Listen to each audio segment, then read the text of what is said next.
Halo teman-teman semua, kembali lagi di channel Mr. Trade-in. Hari ini kita masuk dalam IHSG Daily untuk tanggal 5 Januari 2023 teman-teman ya. Dan sebelum kita mulai, pastikan teman-teman sudah mengklik tombol subscribe-nya agar kalian nggak ketinggalan informasi terbaru seputar market setiap harinya. Dan untuk pembahasan market hari ini saya nggak pakai data dari website IDX teman-teman ya, karena saya lihat di sini datanya lagi kurang akurat teman-teman. Jadi saya pakai dari Google aja ya. Nah, di sini kita lihat untuk indeks kita hari ini cukup berdarah teman-teman. Tadi pagi waktu opening sesi nggak pakai AIUEO langsung dihajar turun ke bawah sampai dengan closingannya minus 2,34% di level 6.653 nih. Terus secara sektor sendiri yang cukup hari ini koreksi dalam adalah dari sektor energi teman-teman, khususnya emiten-emiten batubara ya atau coal yang hari ini rata-rata itu banyak yang ARB juga nih. Nanti kita akan bahas lebih lanjut. Sekarang kita lihat dulu dari banking kita ya. Nah, untuk BCA juga hari ini cukup terdampak teman-teman, minus 1,2%. Kemudian Bank Mandiri juga turun 2% ya. Lalu Bank BNI minus hampir juga 2%. Nah, lalu untuk Bank BRI minus juga hampir 3% turunnya teman-teman. Kemudian untuk kurs rupiah hari ini di angka 15.616 ya. Oke, selanjutnya kita masuk ke teknikal teman-teman ya. Nah, untuk charting hari ini kita lihat secara candlenya, candle panjang merah ke bawah teman-teman, karena minusnya hampir 2,5% ya. Nah, terakhir kita bahas di sini dia membentuk pricing wedge, dan kemarin itu dia di break dan hari ini langsung terjun bebas teman-teman. Jadi di sini untuk neckline saya hapus saja, dan juga ini rising wedge kita hapus ya. Nah, di sini terakhir kita lihat untuk posisinya tertahan di support teman-teman, di support di 6.600-an ya. Karena 6.600 ini sebelumnya juga menjadi support yang cukup kuat nih di sini. Nah, untuk sekarang saya rasa bisa menjadi support sementara teman-teman untuk IHSG kita. Dan untuk potensi selanjutnya menurut saya kalau misalkan bisa bertahan di atas 6.600, kemungkinan akan konsolidasi teman-teman. Mungkin menguji level 6.700 dulu, baru nantinya akan lanjut turun nih teman-teman. Mungkin menguji ke level 6.500 sebagai support yang harusnya cukup penting nih untuk indeks kita. Tapi bisa juga misalkan besok tiba-tiba momentumnya masih kuat untuk turun, jadi dia langsung turun ke bawah teman-teman. Ini juga bisa sih menurut saya. Yang penting di sini di support di 6.600 itu merupakan support yang cukup penting untuk pergerakan indeks kita teman-teman. Kalau ini sampai dijebol 6.600, 6.480 ya. Nah, ini outlook-nya jadi sangat kurang bagus nih. Tapi feeling saya sih kalau melihat dari candle teman-teman yang hari ini panjang ke bawah nih, bisa jadi besok langsung lanjut ya. Karena kalau kita melihat di sini nih, waktu di sini dia sewaktu ada muncul satu candle panjang, besoknya dia masih lanjut turun teman-teman. Jadi ya bisa jadi kita lihat untuk besok ya gimana, apakah dia langsung turun lagi atau dia mungkin tertahan dulu di level 6.600 nih. Nah, selanjutnya mungkin saya mau bahas emiten-emiten yang hari ini cukup terdampak ya dari penurunan market. Yang pertama ini dari Bank BCA teman-teman, mungkin teman-teman juga ada yang punya. Nah, kalau saya lihat untuk Bank BCA ini sebenarnya secara tren udah masuk bearish teman-teman ya, bearish jangka pendek. Kalau saya lihat di sini dalam masa koreksi terakhir dia sempat menyentuh topnya di 9.400. Ini bisa saya consider sebagai false break ya.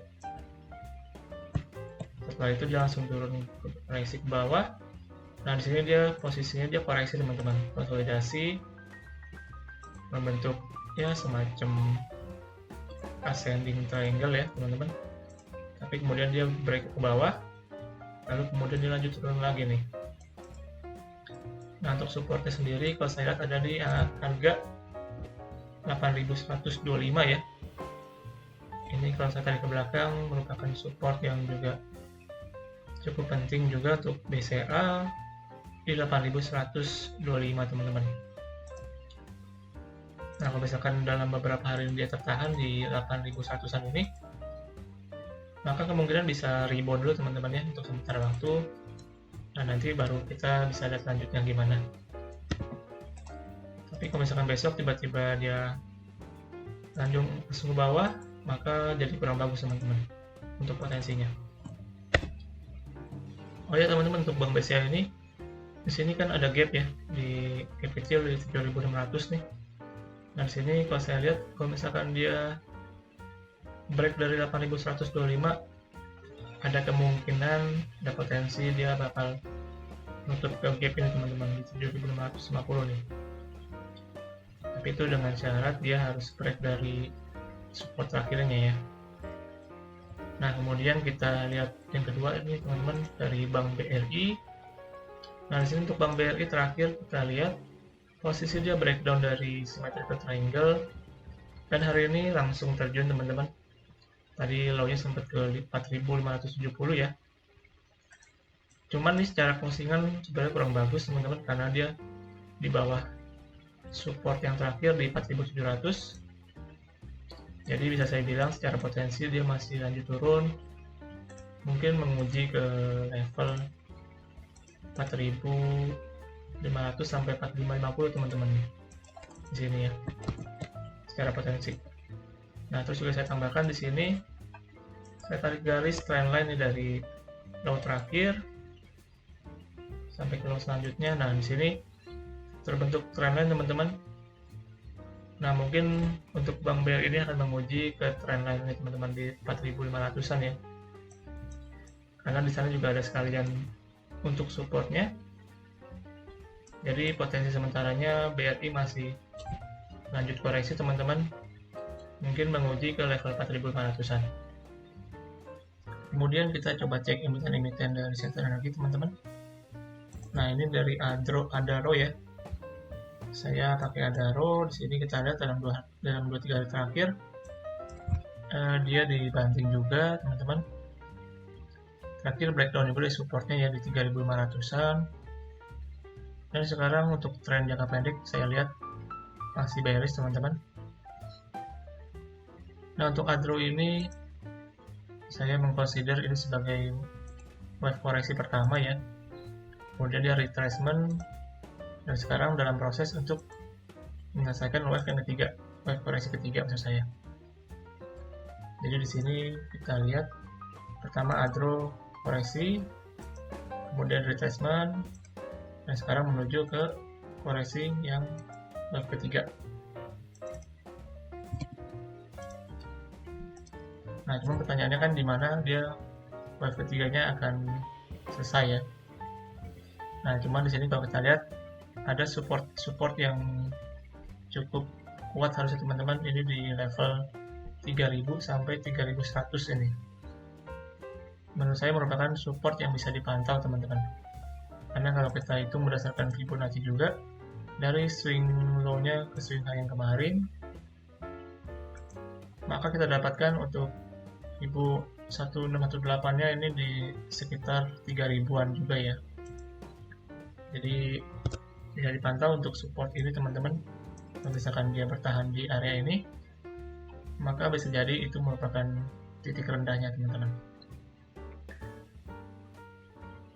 Tapi kalau misalkan Adaro ini dia jebol teman-teman dari support 3000-nya, maka selanjutnya bisa ke 2700-an nih. Cukup lumayan jauh juga. Dan untuk yang terakhir teman-teman, saya lihat dari emiten Elsa. Nah untuk Elsa ini saya ambil dari time frame daily ya, weekly maksud saya. Nah untuk Elsa ini dia posisi juga sama seperti Adaro teman-teman. Dia dalam proses untuk menyelesaikan 3 wave koreksinya nih. Ini wave A nya, lalu ini wave B, dan sekarang menuju ke WFC. Oke.